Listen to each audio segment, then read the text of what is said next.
June 12. President Muhammadu Buhari outlined steps to be taken on Nigeria's economy for sustained growth. No policy reversal on exchange rate as Central Bank of Nigeria injects $210 million into the foreign exchange market. Negative sentiments continue in the nation's capital market as O&O agrees with the Securities and Exchange Commission on suspension of the annual general meeting. Business Express is reaching you from Abuja, the nation's capital. I am Amina Nujain. Welcome to the program.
Nigeria's external reserves have risen to $45 billion, enough to finance over 9 months of current import commitment, and have witnessed 8 quarters of positive growth in the economy, with GDP expected to grow by 2.7% this year. President Muhammadu Buhari, in a speech at the Democracy Day celebration, said his administration is laying the foundation and taking bold steps in transforming the country and liberating the people from the shackles of poverty. The Nigerian economy rises and falls on the strength of your investments and productivity. We will continue to listen to your ideas and plans, not just about how we can secure more investment, but how your plans can help create more equitable economy. My optimism about Nigeria's future is unshakable, and Nigeria's role in the world as an emerging economic force is without doubt. Over the next 4 years, we are committed to assembling a strong team of Nigerians and allies to implement our transformative plans and proposals. According to the United Nations estimates, Nigeria's population will rise by 411 million by 2050, making it the third most populous nation on the earth, only behind China and India. The interbank segment of the foreign exchange market Tuesday received a boost of $210 million from the Central Bank of Nigeria. Figures obtained from the CBN indicated that authorized dealers in the wholesale segment of the market were offered the sum of $100 million, while the small and medium enterprises segment received the sum of $55 million. $55 million was allocated to customers requiring foreign exchange for invisibles such as tuition fees, medical payment, and basic travel allowance, among others. Confirming the figures, the Director of Corporate Communications Department, Isaac Okorafo, reaffirmed the bank's commitment towards ensuring stability in foreign exchange market. He further added that there has been no change in Nigeria's exchange rate structure. Personal products such as diapers, wipes, sanitary towels and napkins are essential commodities found in almost every Nigerian home. The use of these products cut across all ages, hence the need to ensure that they are of international standard. This necessitated the formulation of a policy to checkmate the influx of substandard personal care products and also encourage local manufacturers in Nigeria. Treasurer Eze is not a first-time mom. Before this triplet, she had been blessed with 3 children. She now has to use triple the amount of diapers daily.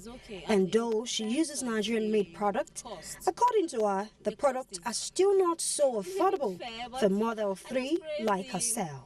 If government can bring it down a little, like for me now, when I had my first boy, I did not even complain about the cost. I know how long I use this one. They call the big pack. It's 88 in one pack.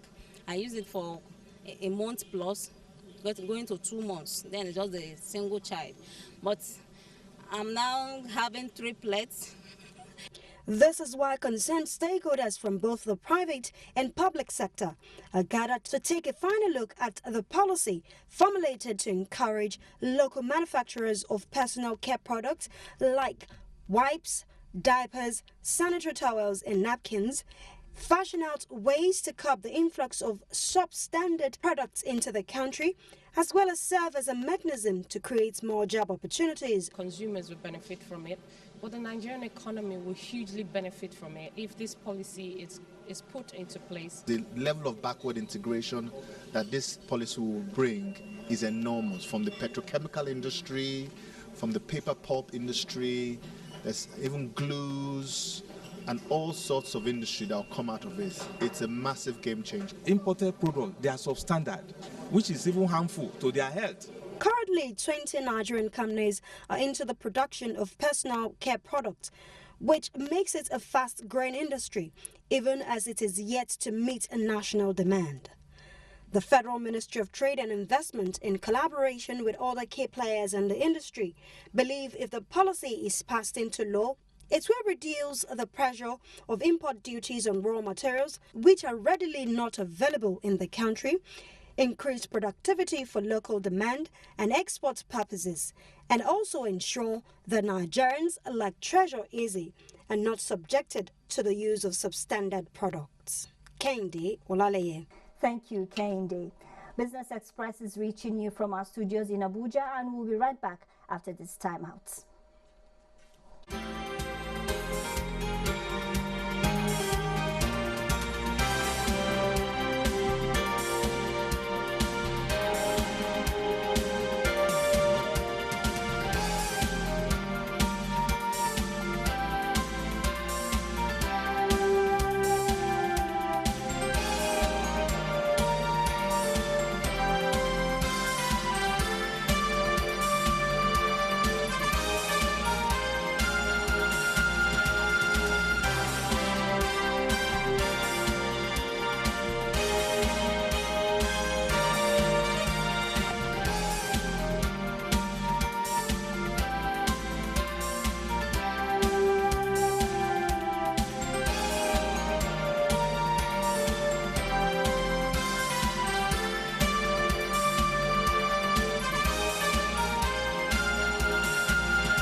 Earlier listened to the president to mark Democracy Day, and in his speech the president did talk about issues concerning Nigeria. And to discuss the issues properly, we have Ni Akinsiju. He is an economist. Thank you for joining us on Business Express. My pleasure always. Of the many issues that came up in the president's speech to mark Democracy Day was the issue of poverty. So what would you say the journey so far has been in poverty eradication in Nigeria? I think by reviewing the programs of the SIP, the social intervention programs, or the social investment programs better, it's clear and obvious that a structure has been put in place. So much that the president can also announce that he's targeting a milestone of 100 million Nigerians being circled out of poverty over the next 10 years. Now, that's that by proration. If you prorate it would give you an average 10 million a year. Now, I think the possibilities are also obvious because the president also analyzed how these SIPs had impacted the population of the very poor. So when you look at the combination of all those programs, the cash transfer, the Empower, it's also inclusive of the Anchors Borrowers program, the talks of the rice. We are now mainly an independent producing nation where rice is concerned. It's been extended to textile and garments. In fact, 100,000 farmers had been empowered in Katsina State as a start-off of the Anchor Borrowers program on textile and garments. The GEP, the Government Empowerment and Economic Programs and all that. So the structure is put in place. And like the president said, he has taken Nigeria from a supine, prostrate position to an upright position. And that's the most difficult position, really, to take from a supine position to a standing position. So what we need now is momentum to start running. Now talking about momentum, building human capacity. Yeah. Now, how would a country like Nigeria bridge the gap? Yeah, well, he also said that, and that's why I want to commend that speech as a well-thought-out speech, because it's not about the central government alone. He specifically mentioned the role of the state government. And, of course, if you also review what the president had been doing since 2015, you see an obvious effort to collaborate with the states, because the center cannot just be the major contributor or a stimulator of productive activities. The state must also be involved. And there's so much deficit in terms of human capital.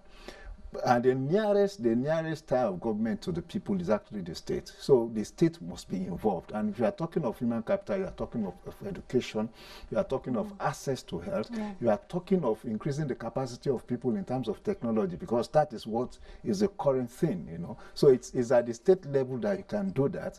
It's the federal government will set it up, will trigger it with the right policies, with the right backing, but the actualization, just like what you call the cash transfer, the school feeding programs and all that, the actualizations of those programs are actually within the states, So the states must, as a matter of fact, be actively involved in the economic activities of the country. And that's why the president also suggested that they should organize investment programs for themselves too. I'm going to have to come in here. You're talking about an economy that is thriving. One of the issues is electricity.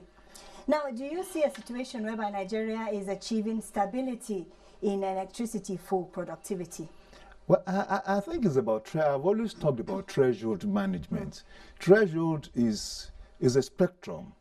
You start from 0 to 10, So let's say in 2015, we were on sub 1, By 2019, we can say that we have moved up to 2, I am thinking that the kind of vision that is being applied in generating and distribution of economy, of electricity and transmission, and what the president also specifically said, you will see that it's also a major milestone is looking at distribution and the transmission capacity of the electricity. So with what he's thinking of and the application of that vision, don't forget that in the distribution companies, for instance, as they are today, the DISCOs, the federal government still owns 40% of shareholdings in those distribution companies. Okay. Now, if it is possible for the federal government to impute more fund and also compel the owners, as it were, to also impute more fund, you see an aggravated increase in capacity. And if you also have been following what the transmission company of Nigeria has been doing in terms of rehabilitating transmission capacity. In the next 2-3 years, I see us growing capacity to up to 15,000 megawatts. Now, talking about capacity, but in a slightly different light, MSMEs and access to credit. Now, where do you see Nigeria? Especially, I can reference the 2019 budget. Inside the 2019 budget now is a 10 billion naira provision to the Bank of Industry as subsidy to subsidize cost of credit to SMEs. So that shows vision. Then when you combine what the Nigerian Development Bank is also thinking, targeting 100 billion to that sector. And we also add it to what the CBN is also thinking with the anchor borrowers, with a number of intervention funds, the business. There's a particular fund targeted at SMEs beyond the anchor borrowers program and all that. When you bring all that together, you see a deliberate threshold being developed, and focused on that sector. So for me, it's about looking at the policies and being excited. One, from where we are coming from. It showed over the last 4 years, the government has showed capacity, has showed that it could meet its targets. Of course, we had issues with resources, and I always tell people, if a household was earning 100,000 naira, and all of a sudden the earnings reduced to 50,000. You don't expect spending and well-being to be the same. It now behoves on the head of that household to show capacity, how to manage, and restructure itself to start growing again. And I think that is what we're experiencing in Nigeria now. Okay, we have a president who is passionate about fighting corruption in the country. In our nation's journey in nationhood, where do you see the president taking us in the fight against corruption? Well, first thing, the confidence some of us have in the president on the matter of fighting corporate corruption is about himself. You cannot give what you don't have. But in the case of our president, he already has a moral high ground that he stands on, especially when you review his own personal life, when you review his own proclivities, either social proclivity, either political proclivities. There's a tendency for this person to be Spartan. When you are Spartan, there's a tendency for you not to have an acquisitive tendency. It is a natural tendency for acquisition that leads to corruption. So when you have a leader that has these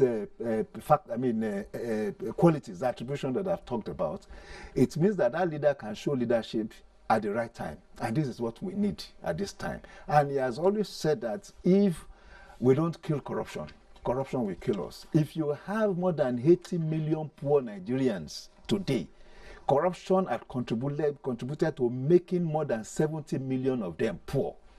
And that's the truth. So if you have a president that is focused on this, we can only call on Nigerians to rally around and not to provide excuses or rationalization for petty thieves and corrupt and grand masters of corruptions in the space. Okay, now talking about growth projections and reduction in inflation, do you see single digits anywhere in there? This year, we are already in the second quarter. I see us battling inflation in the 10 to 11% range. It's likely it moves off marginally, in May, as it were, when the figures of May comes out. But going forward, by the time, of course, we have the challenges of planting season now. So you expect food inflation to rise marginally, and that will impact core inflation. But going into the harvest season, August, September, I see inflation falling, and by the time, if we are consistent with the programs as being deployed, I see inflation falling to a sub-10 level. And of course, the president had also given the federal government a goal of 2.7 in GDP. I am excitedly looking forward to that. And thank you very much, Nii Akinseju, for talking to us on Business Express. It's always a pleasure. Thanks so much. My pleasure. Yeah. Nigeria, with the support of the European Union, the United Nations, is building a mechanism that will ensure all made in Nigeria produce and products meet international standards. This is to ensure that locally produced items are no longer rejected at the gate of export. Fake or original is a question many Nigerians ask when it comes to buying and selling in an open market like this one. Like this mug now, there is original one, there is fake one. If you come, I tell you, say, this is big quality, this is small quality. Some people that don't have money to buy the quality one, then they will go for low quality, the one can be able to afford. Economists say the acceptance of fake products is a contributing factor to the high influx as well as production and supply of fake and substandard produce and products in Nigerian markets. Most of the manufacturers and entrepreneurs are even not aware of quality issues in their activities, in their business. Most worrisome to the government is how made in Nigeria products are rejected outside the country. All should be looking out for is to have a common body that will set a standard for all the accrediting body. And this is where NINAS, Nigerian National Accreditation Services, come into being. The role of accreditation actually is to ensure that there is confidence and trust in the process of our quality. As Nigeria joins the world in marking this year's World Accreditation Day, this forum of experts are advocating stronger commitment in addressing cases of fake and substandard products in the country. Thank you, Musa. Saudi Arabia vows to prevent oil price crash, a commitment that sent prices high Tuesday and precious metals continue to gain in global market. Let's see how commodities are faring this Wednesday.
Year-to-date loss after Tuesday's trade on Nigerian Stock Exchange further weakened to minus 4.3%. The markets are on holiday today, but the nation's stock market fell further on Tuesday, extending its losing streak to 7 consecutive trading sessions. The OSHA index depreciated Tuesday by 0.37% to close the day session at 30,099.83 basis points, while market capitalization 13.2 trillion naira. 233 million shares were traded. This was valued at 3.5 million naira in 3,169 deals. Oxford Economics warned a recession shock would wipe 30% of U.S. stocks as losing streak persists. Bosede Abel has details on global stocks. Trade on the global scene for 12 June were mostly negative. This has, however, raised a need for concern by the International Monetary Fund, IMF, and the European Central Bank, ECB, who has warned that there are troubling developments arising from increased trade barriers and tariffs, referring to the trade dispute between the US and China, which has become a threatened contention with European and other industrial nations and could get worse. European stocks traded lower after the US and China resumed tough stances in their ongoing trade war. US stock futures slipped as Wall Street took a pause following a strong rally to kick off June. In early trading, the Dow Jones Industrial Average Futures indicated a loss of 53 points at the open. Also, the S&P 500 and Nasdaq dropped. Shares in Asia declined following an overnight trading session on Wall Street that saw the end of Dow Jones Industrial Average winning streak. While in Africa, stocks were mixed. That brings us to the end of this edition of Business Express. You can access all previous episodes on YouTube, and you can communicate with us on Twitter, and the handle is NTA News Now, #BizEx. Business Express returns Friday. I am Amina Nujain. Thank you for watching.